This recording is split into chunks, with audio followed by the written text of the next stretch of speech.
All right, everybody, welcome back to another episode of the Discovering Multifamily podcast. I'm your host, Anthony Scandariato with Red Knight Properties, and welcome back. We got a great episode here for you guys today.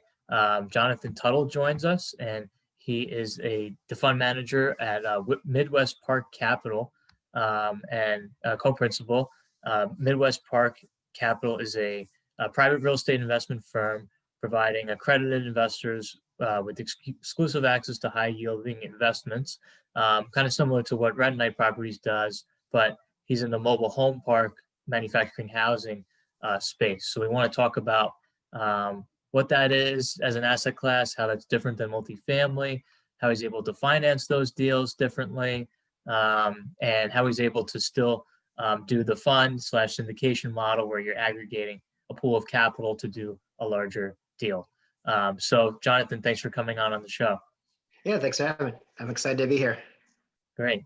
So talk to us about how you got started at Midwest. Talk to us why mobile home parks, and kind of give us a couple case studies on something that you've worked on or things you're working on now in the future.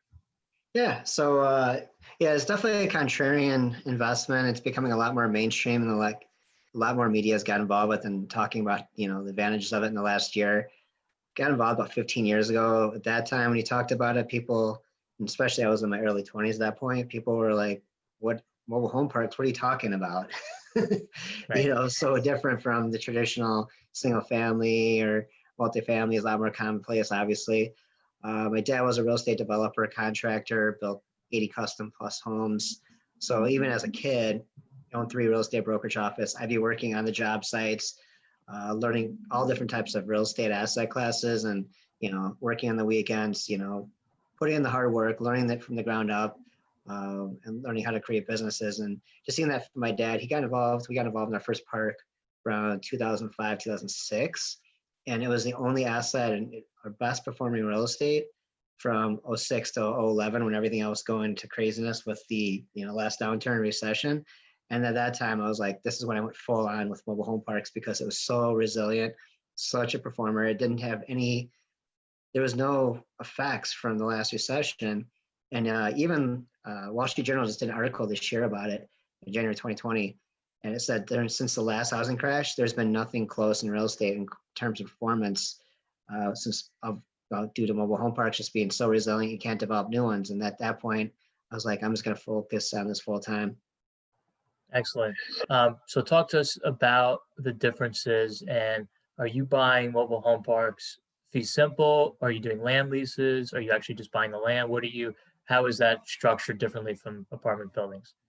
Yeah, I mean, it's got a similar feel to like multifamily.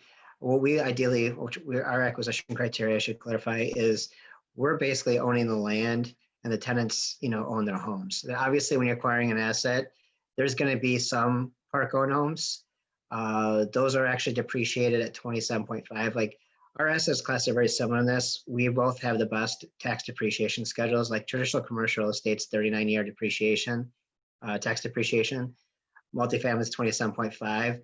The park-owned homes are 27.5 if there is a portion of those. And then the land improvements, most people don't know this, but our niche is the concrete and where the homes are on, that depreciates at so about 65 to 70% of a typical acquisition can be written off, plus bonus depreciation. But yeah, typically we want it where the tenant, for example, Fannie and Freddie are financing deals now, like really big in our space. They have to allocate 37% towards affordable housing. And our niche is the biggest recipient of it, obviously. And one of their stipulations is in their financing is they want like 20 or 25 or less park-owned homes. Or if there's a little bit more than that, they want to see an exact plan of how you're going to get rid of those and get it. They want that off the books and you to focus on the land lease. So land lease is what gives that. It's just a lot easier, more efficient management efficiencies, and just a lot easier to run. So basically you want to own the land times, you collect lot rent for each lot and just have really good management efficiencies. And one way to increase the value of the park, look for improvements, build back the water, sewer, the utilities if you can, ethically raise the rents. And, over time, that's when you get that really nice spread. So just like multifamily in that regard. Sure.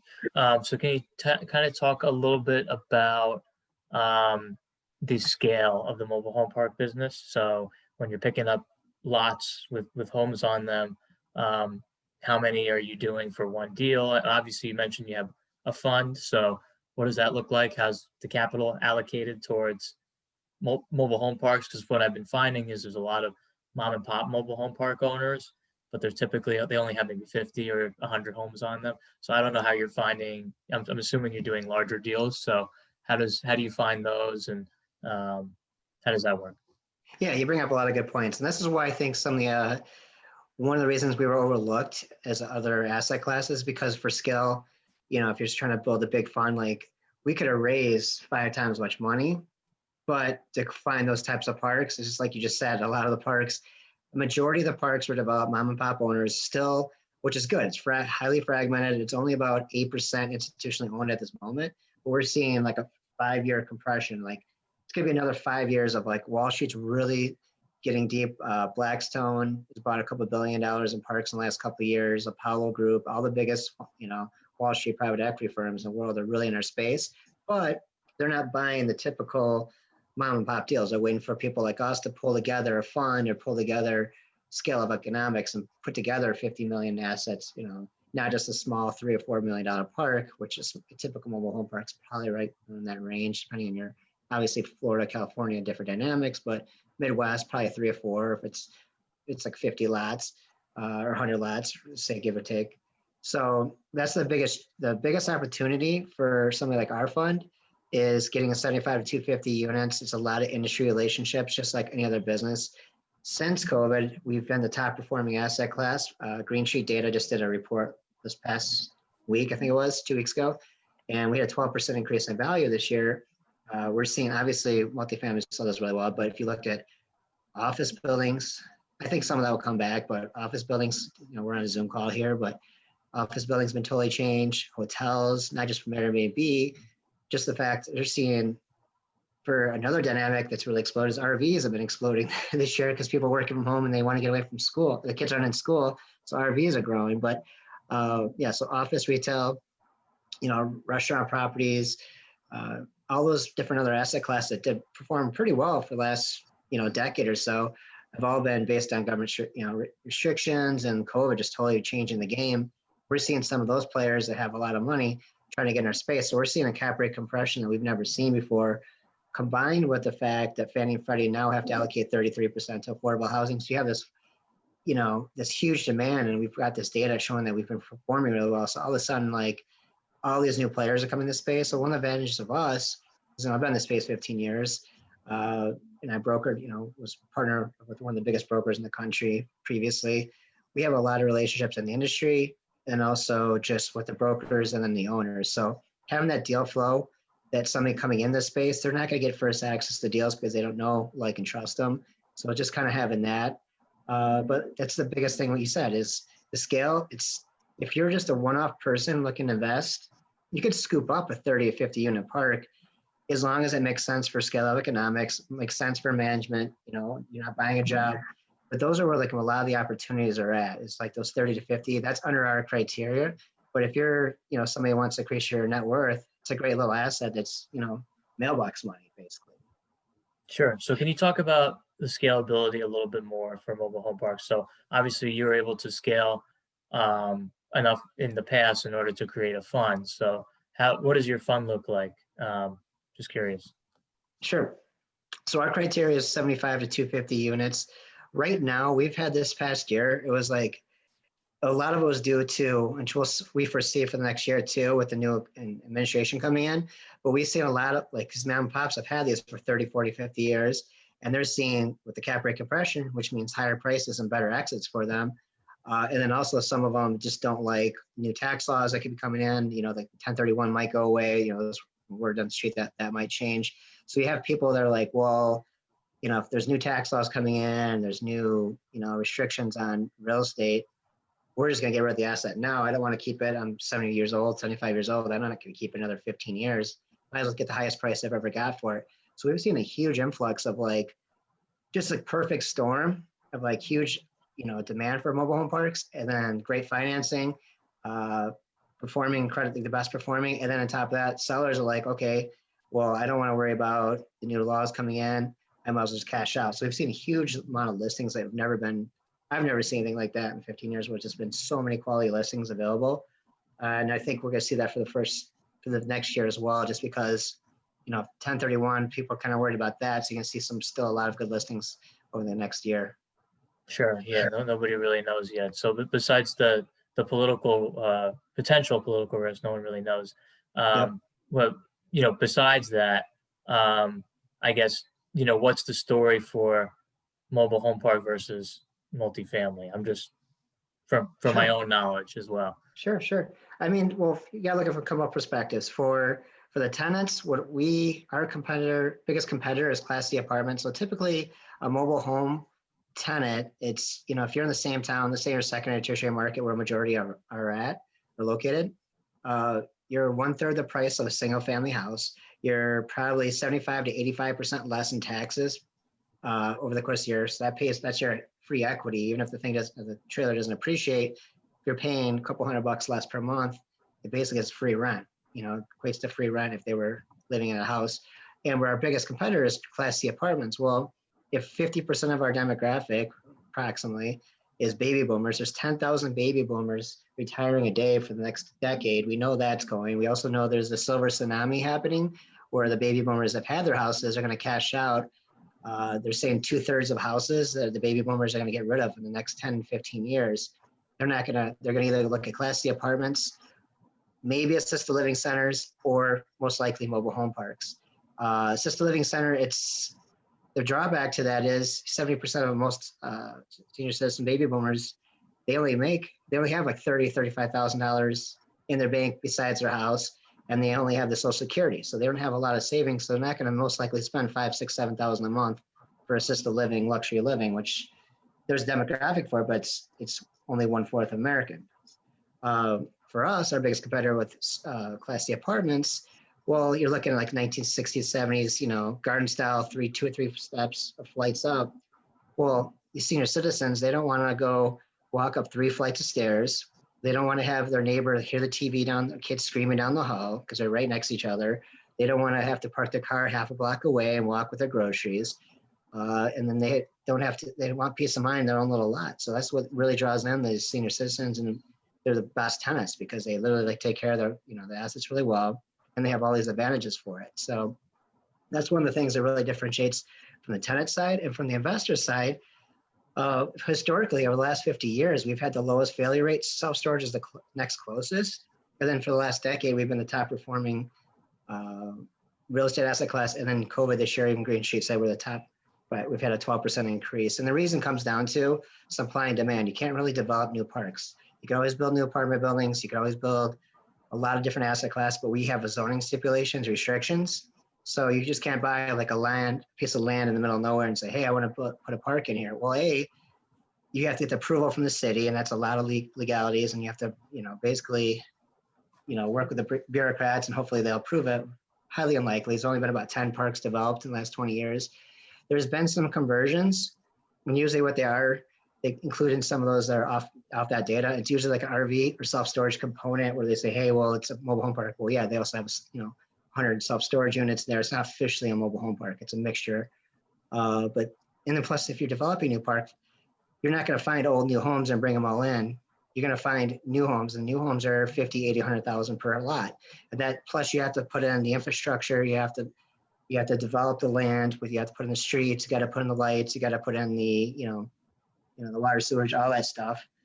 So it ends up being like this huge cost prohibitive. You're not even making a profit for the first 4 or 5 years. So instead of buying a park that's already cash flowing business, you already know the last 30, 40 years financials, and you could see where the inefficiencies are. You could see any of the costs that you need, the CapEx, and you're acquiring a park through due diligence, and you see make sure it's grandfathered in, make sure all the challenges are already factored in the price. It's a lot better to buy something that's already cash flowing already. You can't develop new ones, and you have 60 million Americans in affordable housing, and there's only 12 million mobile homes, 44,000 parks. So it's just huge supply and demand, and then every time there's downturn, we're the only affordable option. Sure, that definitely makes sense. So talk about the management versus multifamily a little bit, because mentioned that at least for your parks, the tenants own their homes, which means what? So if they have a leaky toilet, if they have a leaky faucet, who takes care of that? Yeah, great question. So we use a third-party management, and we also have managers on site, and we use like the biggest park operator for management. And they have, I think Blackstone and Apollo's, so the big Wall Street, they have 34,000 lots under management. Usually 1/4 the managers we have to get rid of. We train them when we come in too, to based on standards. So it's all about setting standards, creating transparency, like everything from like the call rail, recording the calls, and they call the call, the front office. You could see, hey, we could see you're doing your job. We could see on the social media pages if they're not responding in a timely manner. In regards to tenants, you always want to come in before you do your due diligence, talk to local police department, see what the sentiment is of the park, if there's problems or issues there. Then also, when you go into the park, when you're doing your diligence, go in day and night, act like you're going and you're like, hey, my grandma's, button up t-shirt or casual t-shirt, not a suit, not in like a luxury car, rent like the local Honda, from, you pull in like, hey, my grandma's thinking about moving in here. What's it like here? Is this a nice community? Is it safe? Ask the tenants and they'll talk their head off and they'll tell you exactly like, oh yeah, this is a great place. I love it here. I've been here 20 years. You hear that, it's going to be a quality park. But when you come in, when you take over the acquisition, make sure you have the rules and regs down. So you say, hey, this is what the new standard is. I'm going to put in, plus when you come in, you're doing a CapEx, you like beautify the park, the front entry, fix any potholes, cut any trees, because you don't want trees falling down on the homes, add some amenities, some grills, add a little dog park, just add some amenities, make the place feel rejuvenated and better, and then come in and just make the park just a better place to live. And that's going to get a better quality tenant, and people are going to want to be part of this new, new energy coming into the park. Sure, no, that makes sense. So I guess just to reiterate a little bit. So if because the tenants own their own homes and they have a repair issue, you still have a staff that can help them. So Yeah, it's yeah, basically we recommend it. Yeah, sorry, I didn't fully answer your no. question. So I just give a more macro, but a micro level. Yeah, we have people trusted resources that come in and help them with that. So yeah, it's most of the time, the thing with mobile homes, it's not really complex compared to like other real estate. There's not too much to. It's basically like a big box. You can't, for example, you can't even take out and change the windows on the outside. Say, hey, I want to make the windows bigger. I want to add an extra window on the outside, or I want to make this new sliding door that doesn't fit the frame. You do the outside changes like that, it's going to make the home collapse. It's basically a box. So the main thing is just having rules and regulations, make sure the skirting, make sure the yard's clean, having like, just to making sure the power wash the outside or paint the outside so the units look nice. If they have any problems, we have recommended, licensed insurance handyman to come on that can take care of it. So since mostly, majority of the units are tenant owned, not park owned, and we always want to get those offhand, but we provide resources for them. But it's not any different than your local handyman coming in to fix stuff. And unlike on apartments, where that's your big priority to have the manager come in, fixing all the different stuff. It's more on the tenant than us. And we provide those resources. Excellent. No, that's a big difference for sure. So Jonathan, how can people find you? How can they learn more about mobile home parks as we try to wind down our show? I know you mentioned you have an educational component too. So how can, my audience get educated as well? Yeah, so we have two things. I have the Mobile Home Wealth Academy, and that's mainly for people that are not accredited investors or people that want to get involved with the easiest form of real estate. It's teaching people how to find, fix, and flip or trade contracts for mobile home parks. You don't need a high credit, you don't need a huge down payment, you don't need a lot of money. There's not a lot of challenges. It's easy to market. They sell incredibly quick because there's 60 million Americans need affordable housing. There's only 12. There's not much competition. It's overlooked, as we both mentioned to begin with. So it's really just an avenue for people that want to get involved in this real estate, learn from the ground up from experts. We have the best of the best. And it's just an easy way for me to help people because the fund is only for accredited investors. It was kind of a solution. I had people like, hey, when are you get involved with this? Well, then I'll do it. I can't sit there and manually do every person one by one. I could do an online course, have a Facebook community, provide all those tools, resources they need to be successful in finding and flipping mobile homes. So that's the Mobile Home Wealth Academy. And the fund is for accredited investors, and that's Midwest Park Capital. And that's kind of more of a general website, giving that kind of benefits and how we see the opportunities. And then Midwest parkcapitalfund.com has the private placement memorandum. That's where they could register to see what's going on with the business. Excellent. I would encourage my audience to do both. We'll have the link to Jonathan's, the two websites in our social media platforms and in our iTunes description as well. And if you liked what you heard or saw today, please feel free to give us a iTunes rating and review. It helps Jonathan and I get our message out to a greater audience. And again, Jonathan, I want to thank you for coming on the show today. We really appreciate it. Yeah, thanks for having me. It was fun. Thank you. Excellent. Thank you.